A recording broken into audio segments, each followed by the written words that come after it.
Welcome to BillTheDroneReviewer podcast, episode 51, Rotor Talk Live, Zino 2 Woes, Mavic 2 Resurgence, and Smart Controller Anniversary. Got that coming up next.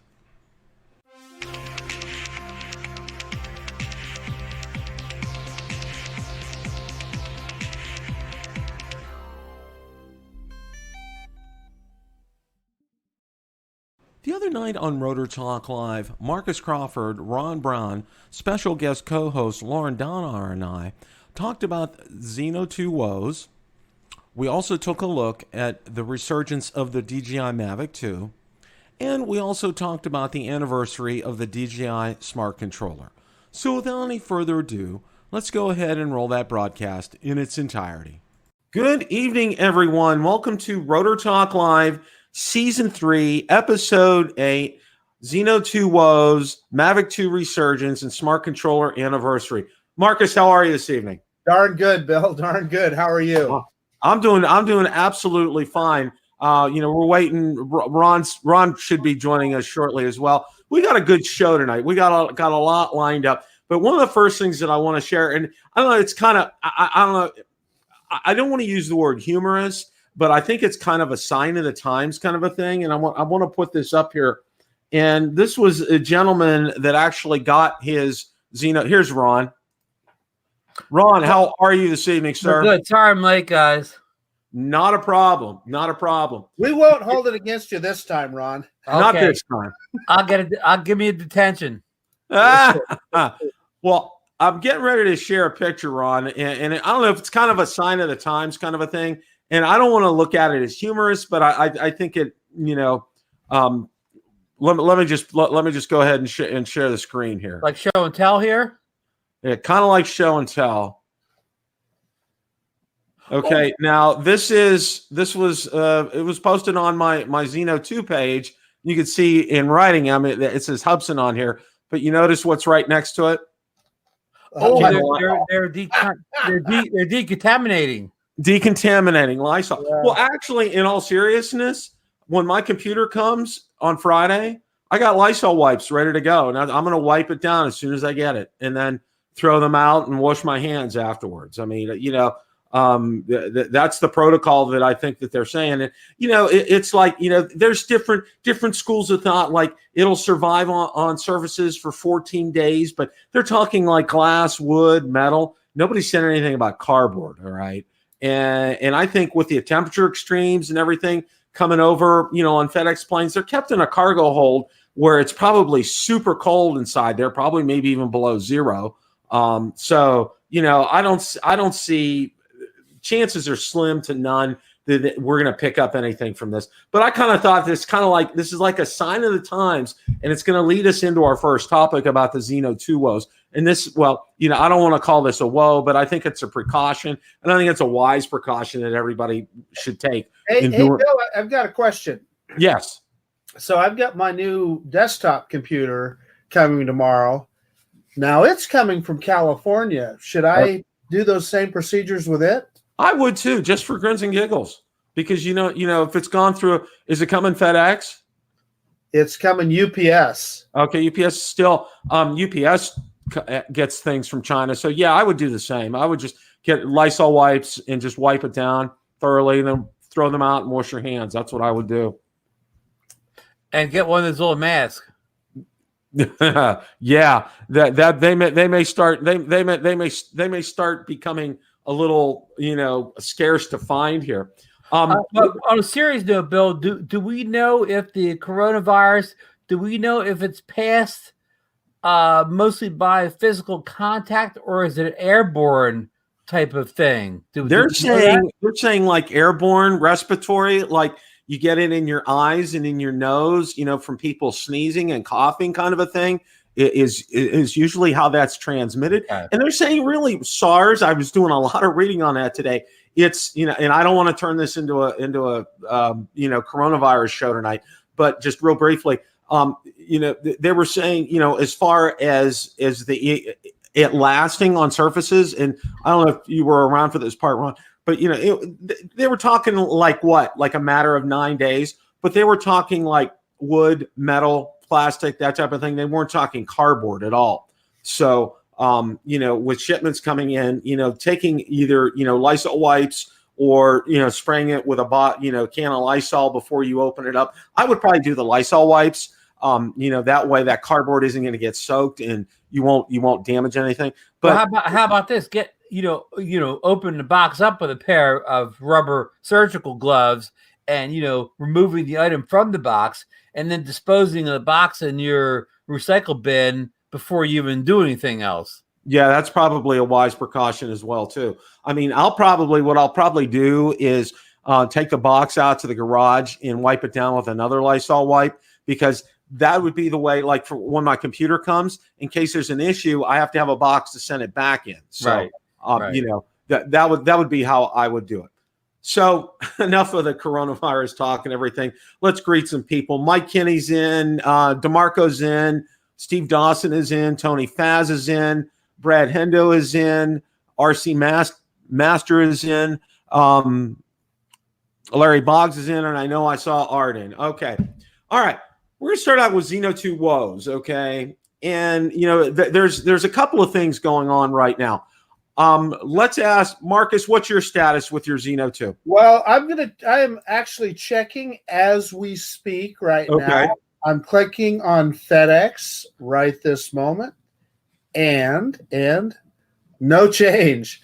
So I got the shipping notice from Gearbest on Valentine's Day on Friday the 14th, and we are 11 days later now on the 25th, and no change. So yeah, that's kind of where that's at. But hopefully we'll see it soon. Ron, what's your status?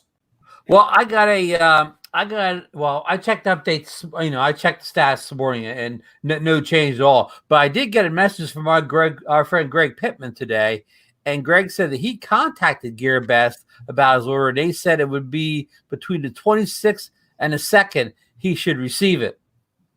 And I don't exactly know what his his purchase date was, but I think he's in the same kind of area that we are. So that's the message he got from Gearbest, and we know how reliable those Gearbest communications are, right, Bill? Oh yeah, they're stellar customer service who will tell you when they tell you a date, you can just lock it in, right? Take it to the bank, yeah. Yes, that it's like one story one day, one story the next. I think they pass around stories to tell customers every day. I think that goes around. Yeah, everything. But I said this a long time ago. I think what'll happen is we'll see, like Marcus, I'll see our the tracking number just there, not doing anything, because the pack only the labels in Chino, California. The drone's on a ship someplace. So when we do see that tracking information update, that probably means we're only a couple days away from getting it shipped to us, because by that time it's arrived in the U.S. They put the label in the box and they've given it to FedEx. So again, that's when it'll show up in the system as moving. And again, I think we'll be days away at that point. So I think that's what we're waiting for. Now, the prediction of what time the Zino 2 will get the slow boat from China and get in that shipping center and get the label, and who knows? But once that happens, I think things will go quickly. Well, in all seriousness, who knows what kind of delays happen in China? In other words, they sent that shipping information to FedEx. We know they're having issues over there. Did it ship when they gave us that message? My guess, Marcus, is when we get that message, that meant that it was put in the boat. It was put in a slow boat from China. That's what I'm thinking that sparked that message.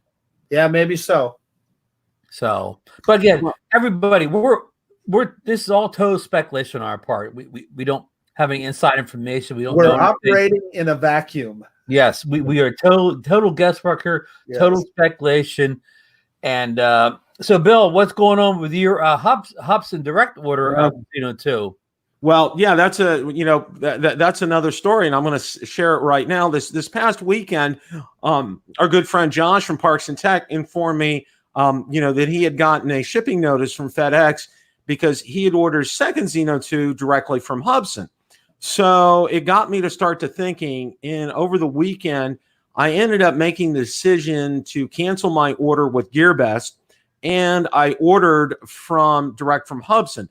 Now, Hubsan's price was $499 for the drone with one battery and no bag, but for $550, you can get the drone with the bag and 2 batteries. So I went ahead and went that route. Well, Josh posted today, he will definitely be getting his tomorrow. Now, it took, he ordered it like February 11th or so, I believe. It's something about maybe like 11 to 12 days since he ordered it. He's probably going to get, it's probably, I would probably safe to say about 2 weeks. And Josh, his is arriving tomorrow. Yes, his is arriving tomorrow. And I got an email. I had emailed Hubsan, and they emailed me back and said that mine should ship on March 1st. That was a direct communication from Hubsan. No, no flowery answers, no, time span, no 7 to 14. They March 1st, okay, is what they're saying. And I believe them, okay? Hey, Bill, so in the chat here, Drone Dude 77 is saying that he ordered his on December 17th, shipping notice on February 13th. So I just want to add to that. I actually ordered mine on December 11th, and I didn't get my shipping notice until February 14th. So, and Ron ordered his after mine, and he got his shipping notice like 3 days before I did. So I guess the point that I'm trying to make is that tells you that there's no rhyme nor reason to what Gearbest is doing with those orders. Because I ordered mine on the 7th. It doesn't mean anything. Yeah, I ordered mine on the 17th, and I was like, okay. And then I saw people posting on ZinoNation group and on my Zino group, that they were getting theirs and they ordered it after mine. I'm like, what is this stuff? Okay, it wasn't making any sense.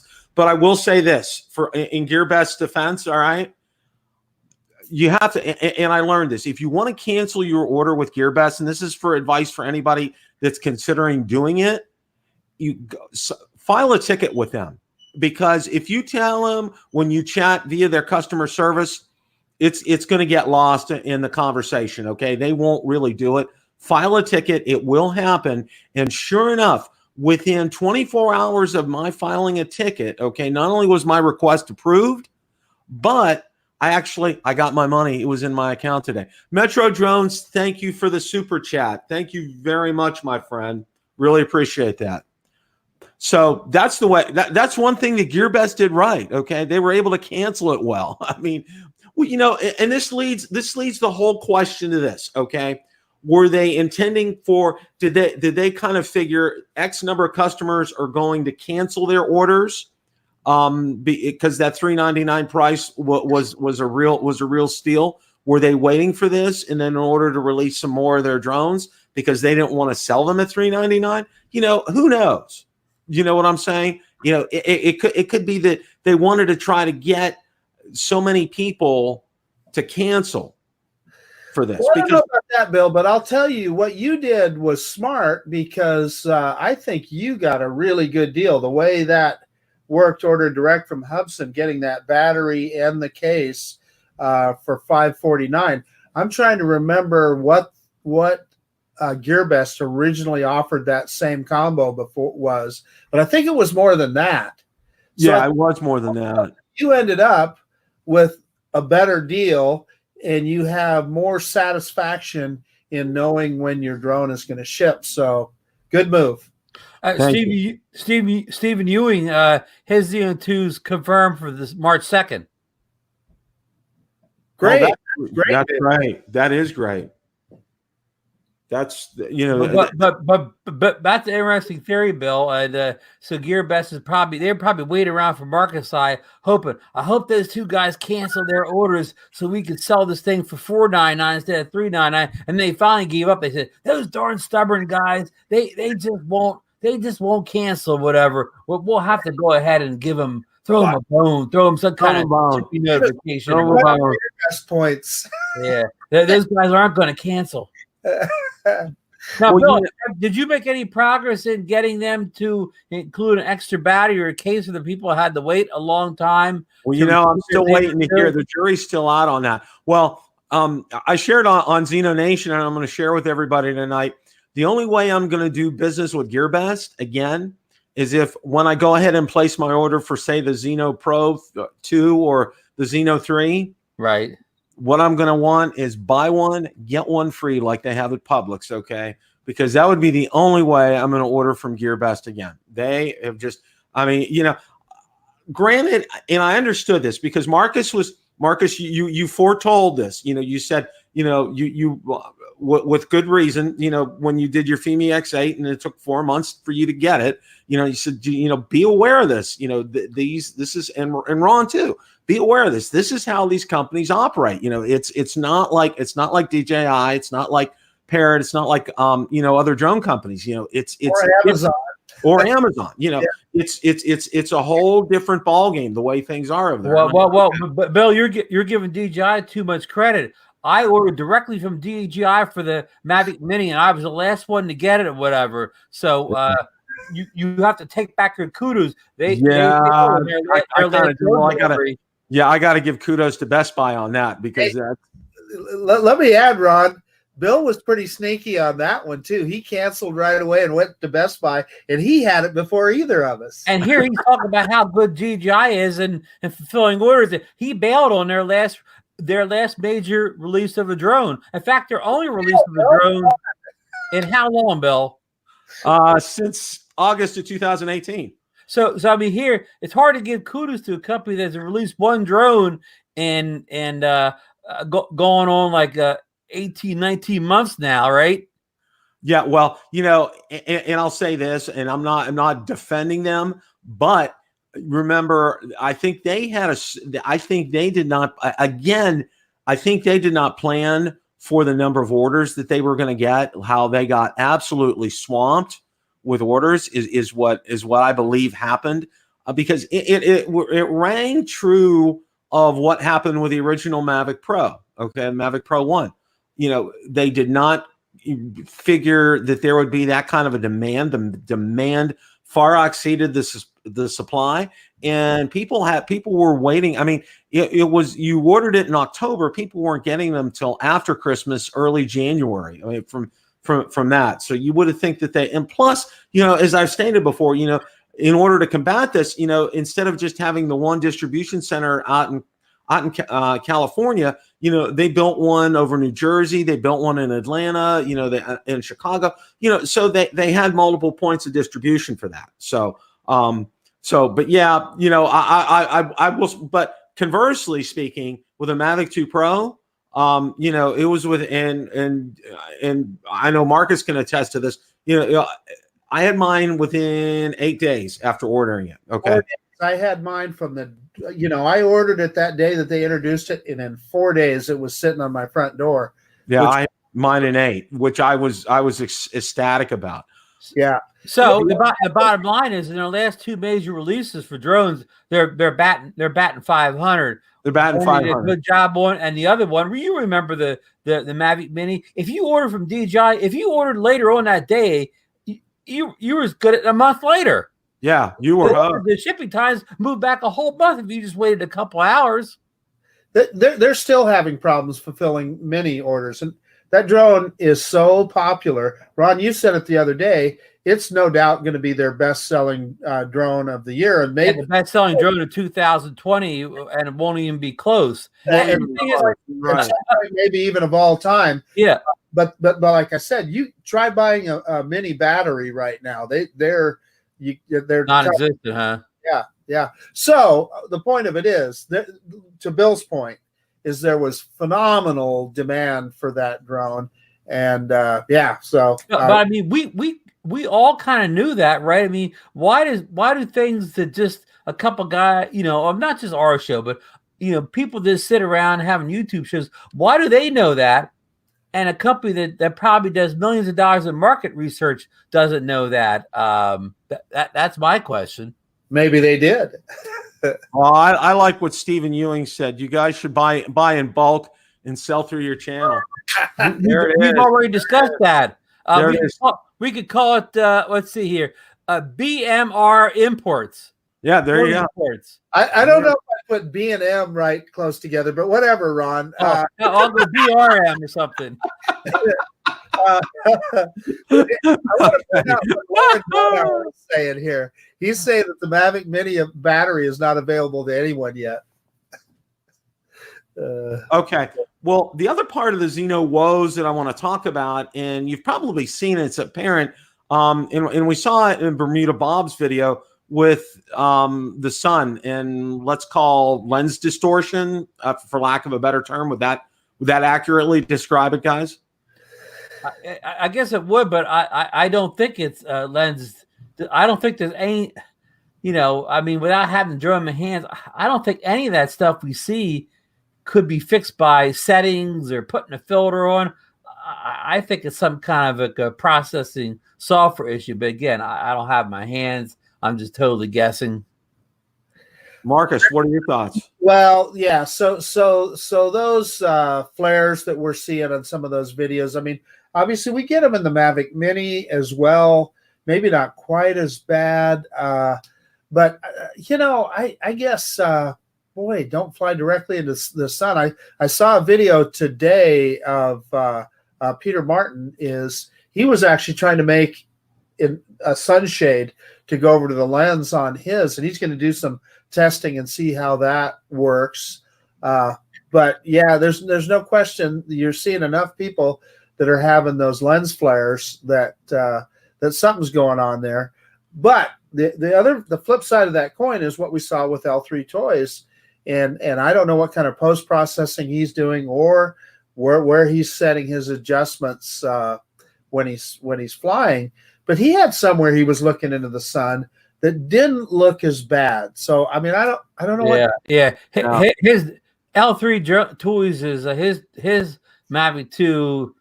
His camera seems to be a lot better than anybody else's. Again, those lens flares and just the total overexposure. I mean, you can only change that so much in post or whatever. I'm also wondering too, and this is just and I don't know if Bermuda Bob posted in his video what he was shooting. Was he 4K 30, 4K 60? Was he doing 1080p? Because something like that might make a difference in terms of with the shutter speed and frame rate and things like that. It could make a difference with that. But I think and I think one of you two mentioned I think Marcus not flying directly into the sun, because that was one of the first things that I learned when I got the Mavic Pro, and I went out to a Facebook group, and one of them said when you're trying to do like a sunset, don't fly directly in the sun. Fly askew to it. Fly maybe 5 to 10 degrees in one of the directions. That way you won't, number one, you won't damage the camera or the lens system in there, and you won't get that distortion that you won't blow it out. Yeah. It won't get blown out. And it worked. I mean, because the first time I did a sunset, I was going straight at it and it looked horrible. But then, because, I wanted to learn, I said, what's the best way of, filming suns? And somebody said, when you fly towards it, make sure that you're at a either 5-degree angle either side or 10-degree angle either side. That way you can capture it real well. So, the jury's kind of out, until we get them in our hands and we're able to get them up. That's one thing. Also too, and this is some food for thought. All right. L3 Toys is in Malaysia, and we've all commented how wonderful and green and lush that scenery is down there. I mean, it's the colors are very vivid, and I think that's one thing that we've all seen from the Zino 2 on L3 Toys' videos, which is fantastic. But also to remember where the sun is at this time of year. It's for us in the northern hemisphere. The sun's in a different position than it is down in Malaysia. So that could play into it too. I'm not trying to provide excuses or anything. I'm just trying to look at some things here and have some schools of thought behind this until we get this in. Hey, Bill, Lauren makes a really good comment there that I think is true, and I've read about that before as well. So lens coatings can make a difference. Pardon me. And DJI does a pretty good job with that. I suspect that on a $399 drone, we're not going to see the lens quality that we would on the equivalent DJI product. Probably. Yeah, good comment. I really don't know, how expensive putting a good, coat on a lens is. It's not like it's gonna, be unaffordable to somebody, but who knows? It could be. I mean, it could be so many reasons, but I'm leaning towards the ballpark that it's software, because we know the Zino 1 camera looked terrible when we first got it. And everybody said you had to physically, focus the lens and, do all these physical changes to the camera lens. And as we found out, it was all software related. And memory card speed related. Yeah. Well, and one of the other things that I kind of wanted to touch upon before we switch gears here with the Zino 2, and, we need to remember this, it's early in it hasn't had a really very wide distribution yet. So, until more of people like us get it in their hands, we really can't be able to pass a whole lot of judgment on it. But one of the things that encouraged me was, I think I read in one of Bermuda Bob's comments on how great it flies. Okay. Yeah. And I think I read this in a couple other places. So I think that's really encouraging. And I know Blue Skyver had talked about how well it flies for him, and he's been in adverse conditions. So I think, that's some encouraging news, I think. Yeah. And another point too, it's just getting in people's hands, and most people's hands is getting to live in cold weather climates where the conditions of flying aren't good. So that's another kind of negative that people aren't getting it out in what would you call optimum flying conditions. Most people are taking it out in snow, cloudy weather, adverse conditions. Yeah, and having adverse conditions right now and doing that, you're going to get things like lens flare. You're going to get distortion. You're going to get other type of issues that you wouldn't normally face.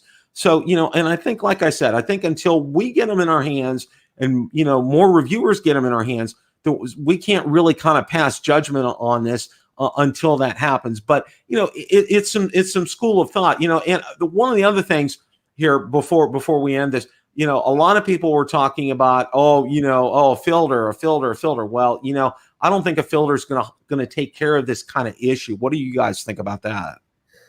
Yeah, I don't know enough about lens filters to know. Ron could probably answer that better. I do know that those shades that people put on their lenses seem to work. I've seen that work before.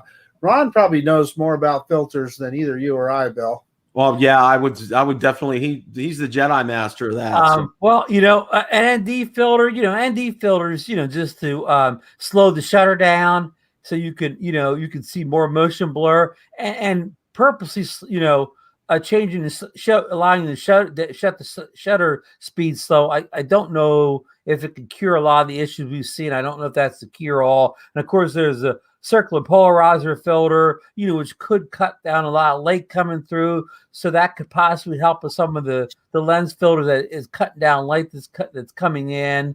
Even a combination, probably the best would be and circularized polarizer and an ND filter, and that could help. But again, these things aren't miracle cures. If your camera's not, doing what it's supposed to be doing, they're not going to be a one size fits all miracle cure. They may help a little bit, but yeah, not the whole thing. Bill, did you see that Lauren must have something to say? He wanted to invite. Yeah, I'm working on that right now. And when we get Lauren in here, I have an Ask the Bill the Drone Reviewer question for you, a technical question. Okay, you get an opportunity. Go ahead and send an invite to Lauren here. Yeah, I had a little issue flying my Mavic 2 Pro over the weekend. I'd like to run it by you. Okay, well, that's a great segue for this next segment, because we're talking, we're talking about a Mavic 2 Resurgence here. So Go ahead with your question, Ron. Okay, I'm sorry to hijack the show here, but we'll call this the Ask the Bill segment of the show. Okay, now I took my Mavic 2 Pro out this weekend. I took it to a semi-rural area in Cape May, New Jersey, southern point of New Jersey, near the lighthouse. And again, it was homes around, but I wouldn't call it a heavily infested Wi-Fi area.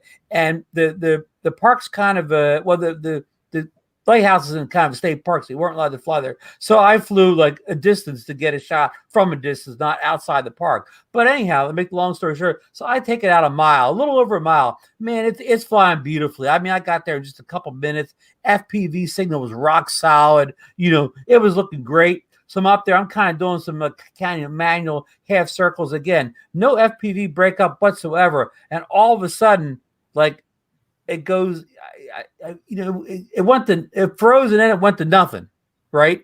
So I had no FPV signal whatsoever. But of course, I had my, return to home, and I could, on your controller, and I use the Smart Controller, which doesn't have any bearing in the story. Really. You just hit that map thing, you just see where it is on the map. So, but I hit return to home, and it came back, no issues at all. Even though I took it out a mile, it didn't land directly in the middle of the pad, but it got 3 legs on the pad from a mile out. But I never recovered the FPV, the whole way back. It never came back until I, landed drone and started back up again.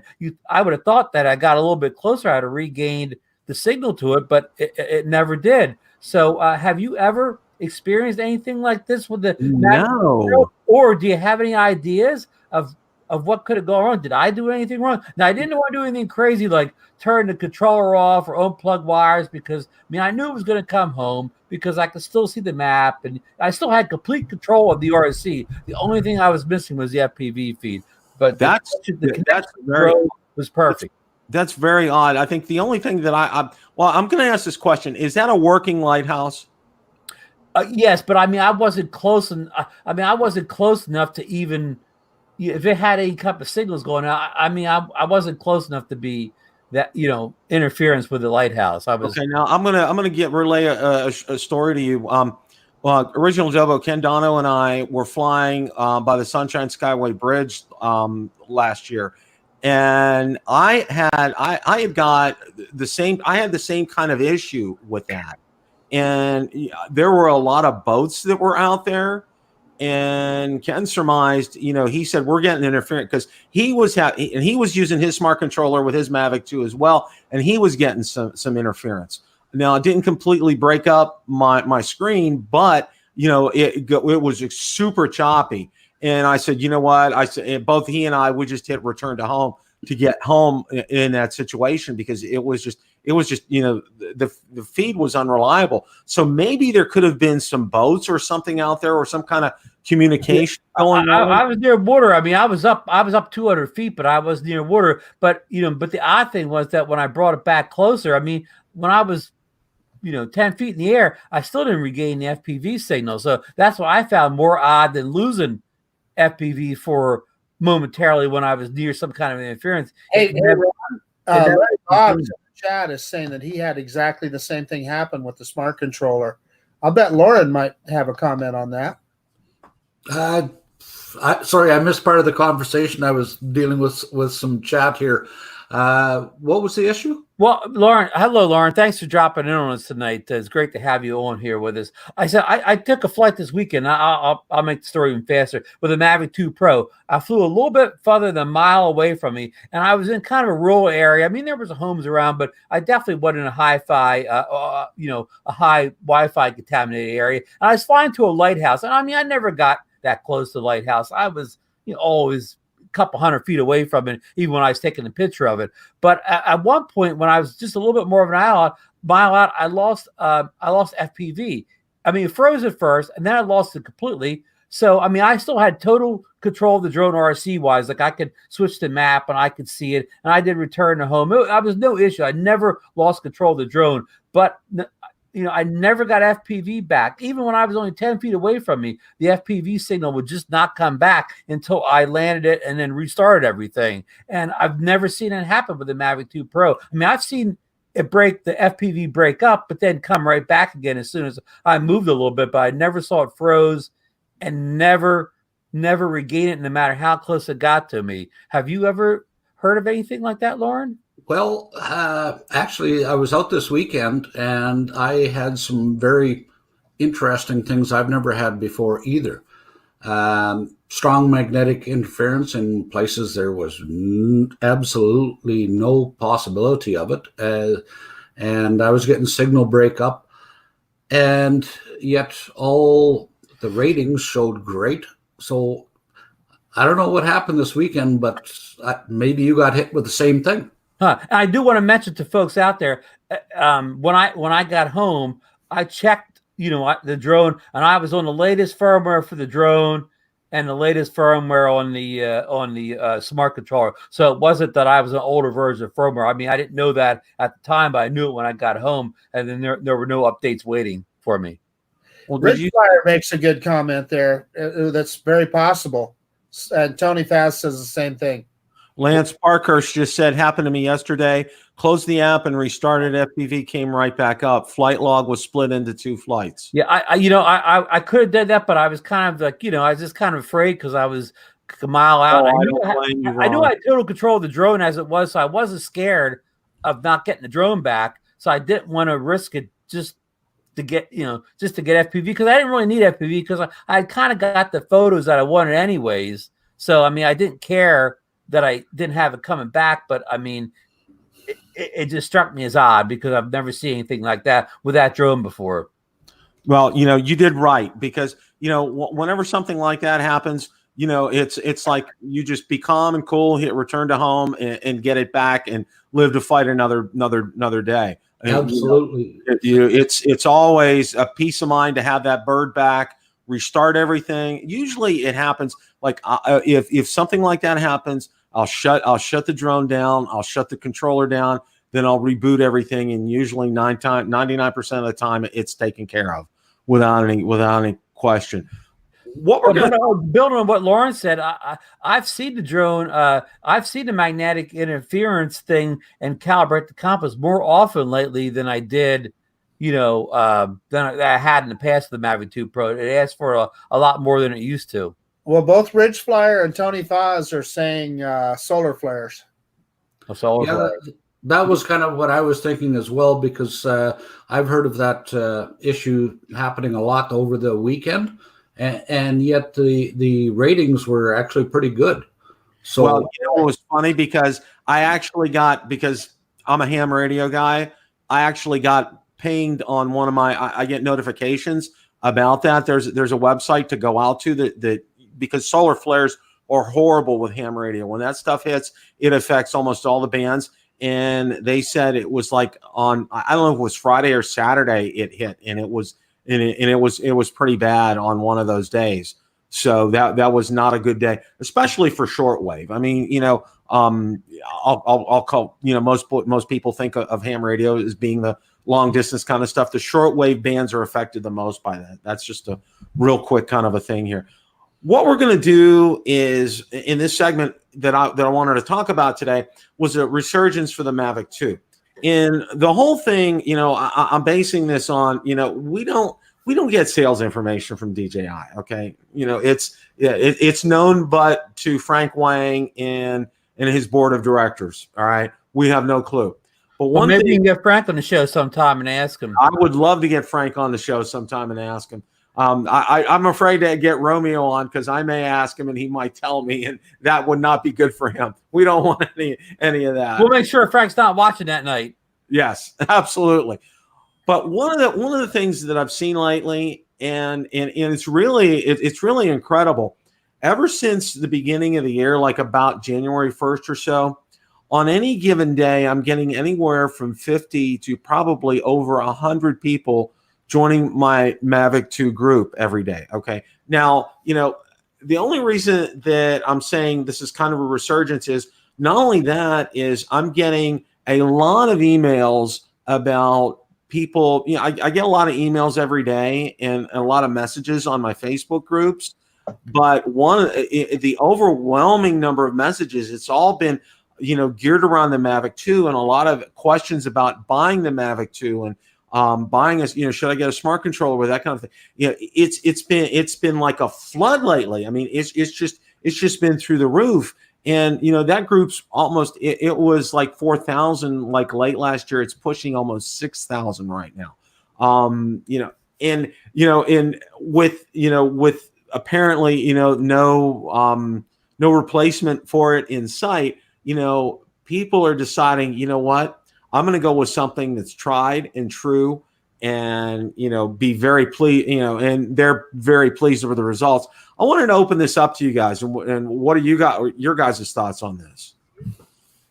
Well, what I'll say is I don't think you said Resurgence. I don't think the Mavic 2 was ever unpopular, and I'll bet Lauren could probably tell us more about that. But I think that thing has been it has been the #1 consumer drone for a while, and every time I fly it, I go, wow, why am I not flying this thing every day? So that's kind of my 2 bits on it. I think it just remains a top seller because it's just so darn good. And great comment, Marcus. Before I make my comment, I want to shout out my buddy Ray Kelly's in the chat tonight. Ray's down there in Palm Beach, Florida. He does a lot of great little flights with the Mavic Mini, catches some real nice views of down there of the ships and marinas and little Peanut Island down there. So thanks for joining us tonight, Ray. But to answer Bill's question, Bill's one that convinced me that I needed the Mavic 2 Pro with the Smart Controller, and that was the best thing I've ever did. I love the drone, best drone I've ever owned, and it's such a good drone. I don't even feel the need to upgrade it, whatever. Like I know we got the Autel Evo 2, and it's got some great specs, and we were hoping for a Mavic 3 that's not coming this year. But I mean, I'm perfectly satisfied with applying my Mavic 2 Pro. When I go out there, it's nothing I'm lacking. It's nothing. I don't get out there and say, well, I wish it did this or that or the other. And I know people want the 4K 60, and I understand that. But very rarely do I get out there thinking, oh man, if only I had 4K 60, I could have got this great footage. I'm getting great footage without 4K 60. So I am very happy with the drone, and I don't even I don't even care if the Mavic 3 doesn't hit for another year. Lauren, what do you think? Yep, and that's, if you remember what I was saying earlier, that the sales have not really dropped enough for the Mavic 2 Pro to even for them to consider releasing the Mavic 3. Will we see it this year? Maybe, but quite frankly, until the sales numbers drop, it's not really going to happen. I can see it happening in 2021, almost definitely. But as I said, what more can we add to the Mavic 2 Pro that isn't already there? 4K 60, absolutely, that would be a nice thing. Is it a deal killer to not have it? Nope. Not for most people. Nope. No, it isn't. And that's a good point, Lauren, because, and I just did a video on, what 4K 60 looks like. And I have some apologies in order. When I uploaded it, okay, and I used DaVinci Resolve, I got it in, and I learned my lesson with Resolve because I'm new to Resolve. After I took the raw feed off the SD card and I put it in there, what I found out was I had to change the frame rate in the video settings to 60 frames per second. Otherwise, it would take what the default was, and the default was 30 frames per second. So the video I put out is at 30 frames per second, but I'm going to redo it. I'm just going to be putting out just a raw video in the next couple of days at 4K 60 frames per second, so people can see what that's like. But the whole other thing, that also is the question of this. All right. Most people shoot, and I know Lauren brought up a good point about the 4K 60, but you know what? And for most of us, when we're looking at YouTube videos, where are we looking at them? 9 times out of 10, we're looking at them on our smartphone. All right.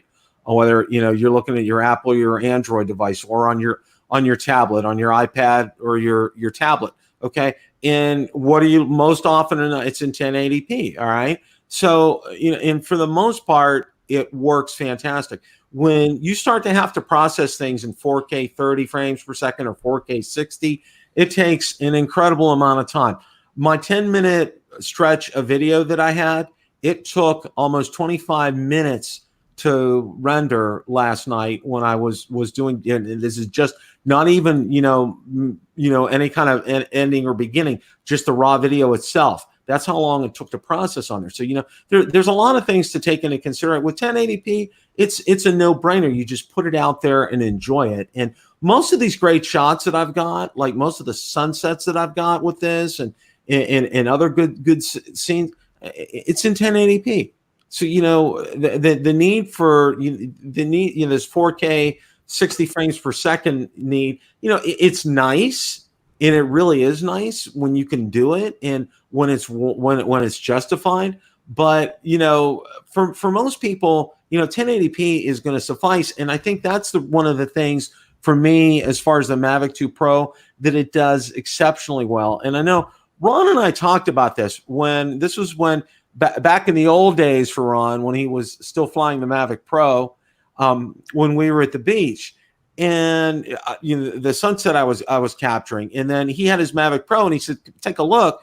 And the difference was out. It was phenomenal looking at the difference between the two, because as Ron pointed out very well, the Mavic Pro is exceptional with the low light, with capturing those low light scenarios. The Mavic Pro, obviously, it wasn't there, and you could see that the difference was really obvious with that. So, there are so many things about the Mavic 2, the way it flies, the way it handles, for me personally, it's my favorite drone. It is so easy to maneuver. When we went out to the tower here over in Tampa, the old water tower, it just handling the orbiting of that, it was so easy to maneuver around there.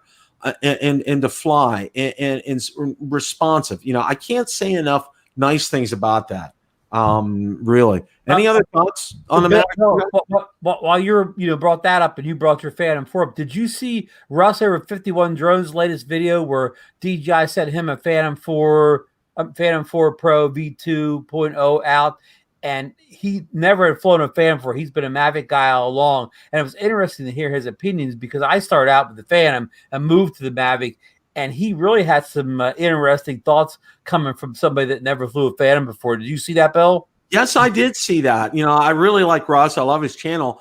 And I was real captivated by that, because, I knew exactly what you're saying was, he was, he's been a Mavic guy all along. And then he gets this Phantom 4 Pro. And, one of the things that I noticed he really kind of leaned on was, the props and the shots. Okay.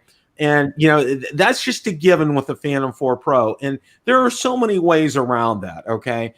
And one of the things, fly backwards, and then when you post it, reverse the video and post it, whatever. Reverse the video and post it. It's the easiest way. Also, it's a matter of speed. It's not necessarily wind that I found out with the Phantom 4 Pro, because I've kind of clocked it, and it's about 16, 17 miles an hour is a safe zone. If you go over that, you're going to start getting props in the shots. Okay. And actually, it's the windier it is, the slower you have to fly. Exactly. And a way to help that, if you put an ND filter on, a lot of the props in the shot are prop shadows. So putting an ND filter on will cut the shadows back a little bit, so you can go a couple miles faster. And also, if you tweak your gimbal setting just a little, if you nudge it down just a tad, not much, but just a tad, it'll make all the difference in the world with that. So, I could tell he was kind of new, didn't expect that, because, I don't get this with the Mavic 2. Yeah. It's one of the things that I saw from him on that. So, actually, the part Paradenoffy, you'll never see the props in your shot with a Paradenoffy. No matter how fast you go. Yeah. Actually, I found the funniest thing about that was his issues that he had with the cop. Oh yeah, that was cool. Oh yeah, that was actually that was really funny. He has a whole video in the cop part too. Yeah, I see that one. About drone regulations, knew absolutely nothing. That was hilarious. You guys get a chance, check that out. Russ makes me, and I've told him this before. I said, you make me laugh, Russ. You have a great channel, but sometimes it's just some of your videos make me laugh in a good way. Hey, Bill, could I make one comment on the Phantom 4? I get to parts with you, props and shots and so forth. There's one of the reasons that I sold mine. I thought, why do I? Geez, I would rather fly my Mavic 2 where it's not as big of an issue, and I don't have to worry about it. And that's probably where Russ was coming from as well.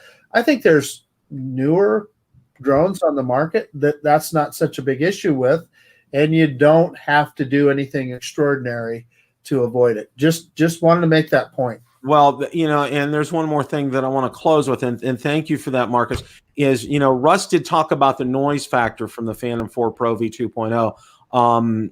And, he said about 800 feet, you could hear it away. And for me, it's about 500 or 600 feet, you can hear it, versus like the Mavic 2 Pro, it's probably more like 200 or 300 feet, so as far as the noise factor was concerned, he was saying, there's a difference there, and then there's the obvious difference of the physical size and the portability thing as far as that's concerned, and for me, it's never bothered me about the Phantom 4 Pro. I mean, that's one of the things that I always wanted to get a Phantom 4 Pro, because the first time I flew it was Mel's, and I absolutely loved flying it. Thought it was a joy to fly. And, and I'm just enamored with it. A side note before we move on to our last topic of the evening is, I heard that you can get better, and I think Ken Heron said this, was you can get better performance out of the regular props on the Phantom 4 Pro. Okay. But if you try to go find regular props, DJI props, okay, they're almost impossible. Good luck. It's almost impossible to find right now. They're not out on the store. They're not on Amazon. It's all aftermarket stuff, and with aftermarket stuff and props, not here. Okay. I'm not going to go there as far as that. Does Master Airscrew make props for the Phantom? I don't know that. Their props are probably going to even be a better quality than DJI's. Well, yeah, definitely. Well, the last subject that we're gonna touch on is, it's been just over a year that the Smart Controller's been out. All right. And, it was one of those things, we knew that it was coming. They announced it, how DJI does their, it's out kind of a thing right before CES to kind of garner some of the attention at CES the year before, 2009, CES 2019. And, it really caught on very fast, and it got to the point where it was very difficult to find a lot of the time if you were ordering it separately like I did. I didn't get mine until May, and I had to go through a lot of hoops and channels to go ahead and get one at the time, and I actually got it before the prices went up on it. I know Marcus doesn't have one, and I know Ron and I have one. Just want to hear all your thoughts on this. I know Marcus, I know you had the Crystal Sky, and I know you haven't had the Smart Controller. Just want to get your thoughts on the Smart Controller, being it's a year old. What are your thoughts? Well, my experience with the Smart Controller was in Austin, Texas, when my good friend Ron Brown handed me his controller with his Mavic 2 Pro in the air, and I was very impressed with it. So one of my biggest concerns was, I thought, well, this is going to be big and bulky and difficult to maneuver. Hey, it's easy, and those controls fall right to your hand. But one of the biggest advantages is that really bright display. You can see exactly what you're doing in FPV. So, I mean, I don't know if you remember, Bill, when I had intended to buy one for my Mavic 2 Zoom. They were at $650. Right about the time I was going to pull the trigger, they raised that price to $750, and they became unavailable. So I didn't get one, and I know they're available through B&H and a few other places that I could probably. I think even I could probably buy one at Best Buy. I'm just not quite willing to spend $750 on it, though. I mean, if I was able to find one for $500 or so, I'd probably pull the trigger. But $750 is just a little bit of a bridge too far for me at this point. Ron Brown. Thank you, Marcus. It's good thoughts. I want to shout out our buddy FSU grad 03. DeMarco's in the house with us, and I don't see him right now, but Mike Kinney was very active in this chat a few minutes ago. Mike Kinney is another buddy of mine. Mike always tells me I was the first subscriber to his channel. So I want to shout Mike out. But yeah, smart control. We touched on this a little bit, maybe last week or whatever, or one of the shows recently. Yeah, Bill convinced me I needed the smart controller. He's exactly right. Now I didn't have to show out the 650 or the 750 for it because I hadn't bought the Mavic 2 Pro yet, so I purchased the package where you got the drone and the smart controller, and that kind of brought the price down to like around $500. Really, of course, I didn't get the standard controller, which I've been good with. But yeah, smart controller. Number one reason I love it is that screen. I don't need any type of shade or monitor. I can see the screen in the bright daylight in the middle of the day. The glare is no issue anymore. And number two, I don't have to attach my phone anymore, so it's quicker to get started. I'm not connected wires and all that. So my phone stays in my pocket, or it films. The drone event could be my camera rather than my operating device. But it's a couple downsides. The updates, like the Go 4 app, doesn't get updated as quick on there, and sometimes you have to force the updates. It's a couple cons, but the positives far outweigh the cons. And I'm going to throw it over to Lauren. I don't believe Lauren has the smart control, but I'm sure he's seen one and familiar with it. Oh, very. Actually, first question to Marcus: you still have your Crystal Sky or not? I didn't. I sold it, and I'll tell you why, Lauren. It was a little bit laggy. There were times that it seemed to work pretty good, and other times I got some lag with it. So I just it wasn't worth it to me. It's funny because I love my Crystal Sky. The smart remote, good, but unfortunately for the type of flying that I do, that's just too small a screen. I need a bigger screen. If I'm doing close-in flying, which I do a lot of, where I've got maybe an inch on either side of the drone, you've got to be able to make sure that you can see what you think you see. So my preference is the bigger screen. The smart remote, is it good? Absolutely. There's nothing wrong with it. And there may be a sequel coming. Ooh. There we go. Right there. Save your money up, Marcus. Save your nickel. Get that piggy bank on there. Some of my thoughts on the smart controller. Okay, down in Florida, I think it's invaluable because I was so impressed, and I shot a video. I did a series of videos on the smart controller, and I tried to get across, even in the bright sunlight, because after noon, 12 o'clock noon, the sun's in the back of the house. The back of my house faces west, and it's very bright back there. And the Florida sun, it is hot and it is bright.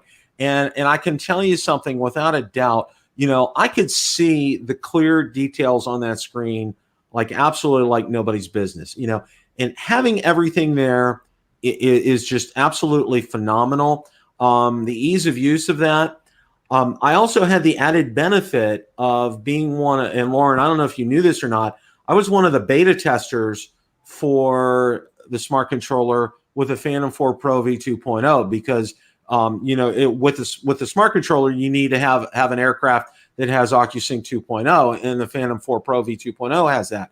And I have to say this: controlling the Phantom 4 Pro V2.0 with a smart controller, it's like night and day. I mean, I like the regular controller, but I got to tell you this: with those sticks, it is just it's your movements are precise with that. It was just phenomenal.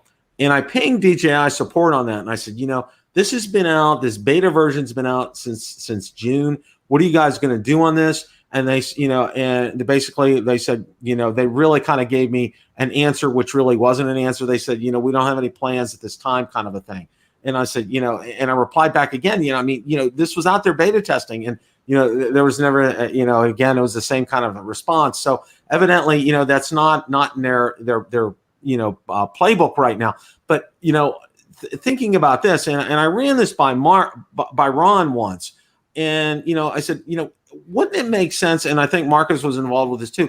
Wouldn't it make sense for them to go ahead and add this update onto the controller, because it would help spur sales for not only the smart controller but the Phantom 4 Pro V2.0 kind of a thing, and it makes a lot of sense for them to do this. But who knows? I think one of my gripes and one of my things about the smart controller is the DJI Go 4 app is not updatable through the smart controller itself. When you do a firmware update, it doesn't update the app.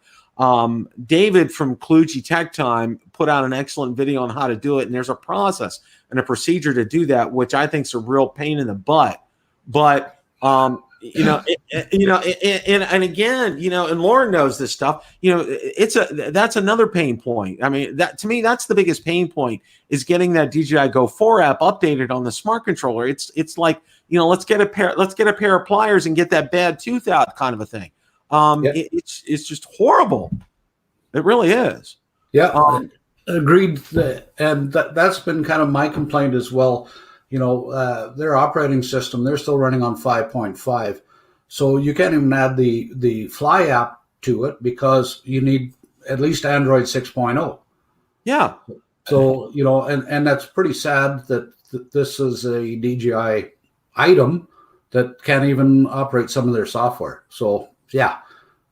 Greg has been noted, and I've also complained about it as well. So yeah, I've passed that on to DJI support several times, and thank you for your concern. We'll look at this kind of a nice message back, but still, it's like, it's like you have a great device here for me. And the other thing is, and I would say it's probably my second least favorite thing.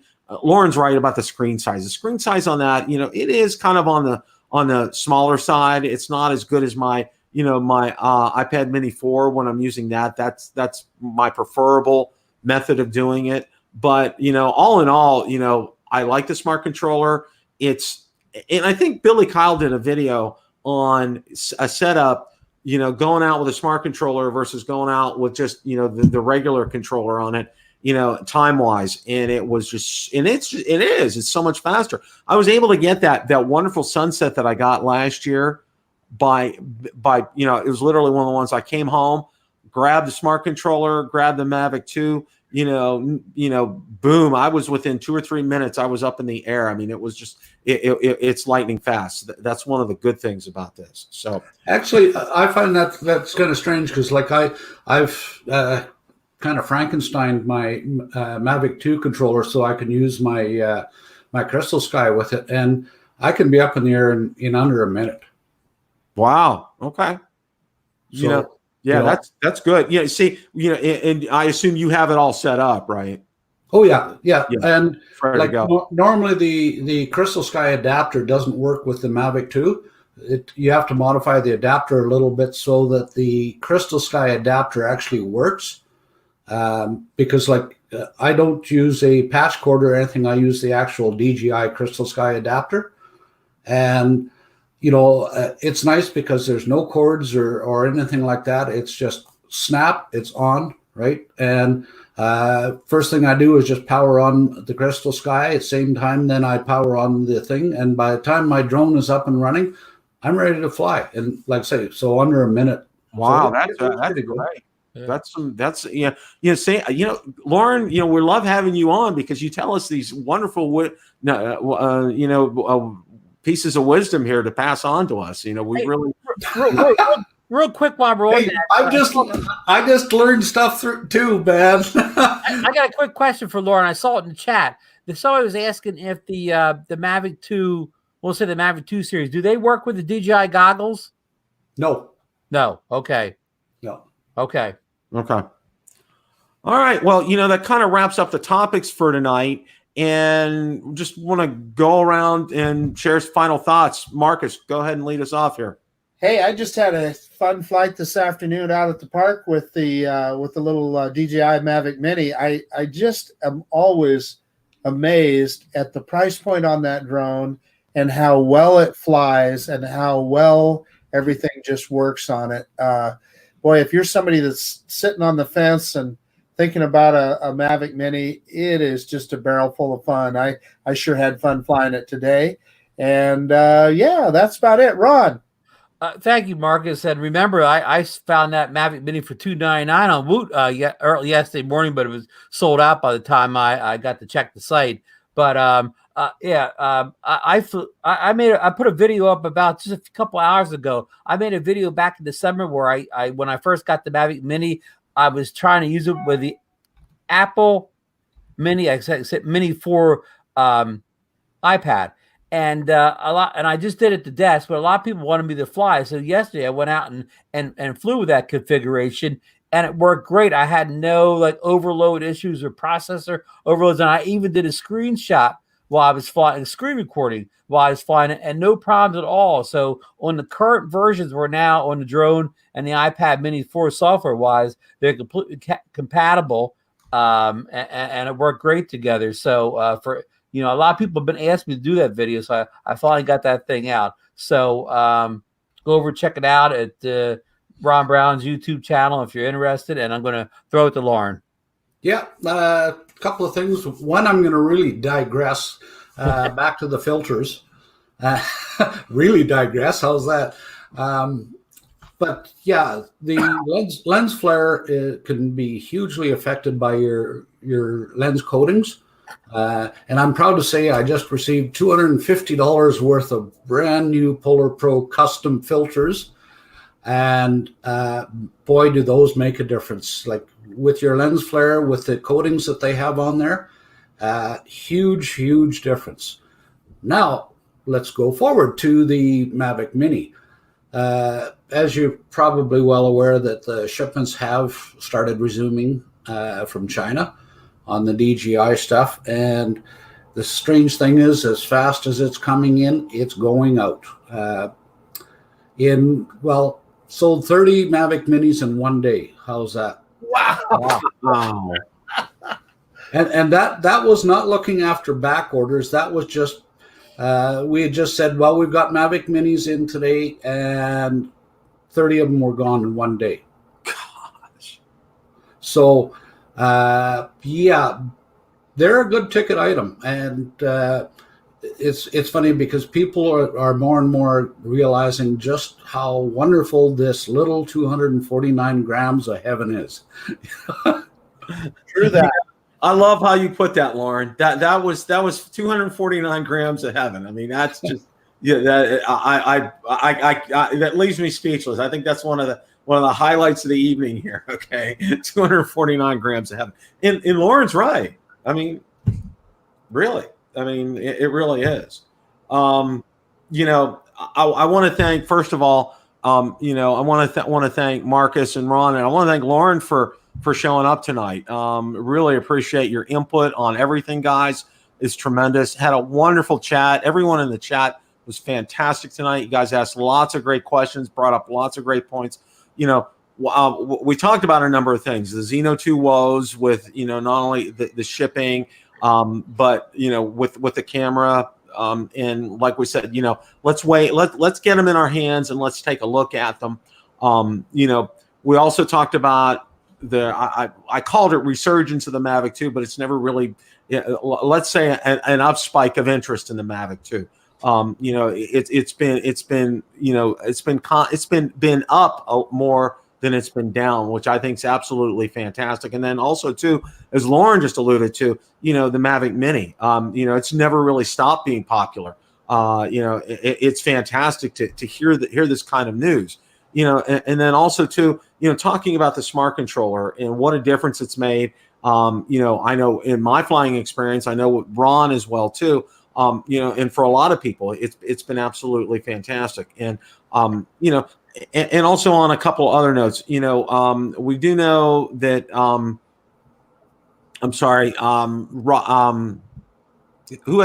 Rodney Bell had surgery. I don't know. We didn't get any. He did. I got an update. He didn't have it today. It's pushed back until Thursday now, I believe. Oh, okay. Okay. Thanks, Ron. He didn't have it, and it may have gone to triple bypass surgery. Okay. So I don't know if this is good news or bad news, but it didn't happen today. Okay. All right. Well, that's good. Thank you, Ron, for that update. And we're also thinking about the coronavirus. And in all seriousness, it's something, you need to take it seriously. You need to use precautions, use common sense,